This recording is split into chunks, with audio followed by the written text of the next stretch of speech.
Mummy ఉప్పు వేయొద్దన్నావు అని. అంటే అంత వివరంగా చెప్తే తప్పించి బుర్రకెక్కదనమాట. అప్పుడు చిన్నదే లేండి, ఇంకా 11th స్టాండర్డే, వంట ఇంకా రాదు. అందుకని ఇప్పుడు నేర్చుకుంటున్న వాళ్ళకి మనం అంత డీటెయిల్డ్గా చెప్పాలి, చెప్పకపోతే చేత కాదు. ఇప్పుడు ఒక 5 నిమిషాలు స్టవ్ సిమ్లో పెట్టి వంకాయల్ని మగ్గనిద్దాం.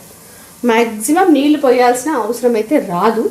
ఒకవేళ పొయ్యాలి అనుకుంటే ఒక ½ గ్లాస్ నీళ్ళు పోద్దాం. ఫస్ట్ అయితే వంకాయలు మగ్గనిద్దాం. వంకాయలు కొంచెం మగ్గినవి, నేను ఒక ½ గ్లాస్ వాటర్ పోసానమాట. ఇంకొక 2 నిమిషాలు మగ్గనిద్దామని చెప్పి. సో మీరు కూడా ఒక ½ గ్లాస్ వాటర్ పోయండి, సరేనా? ఇప్పుడు కొంచెం ఉప్పు చూద్దాం.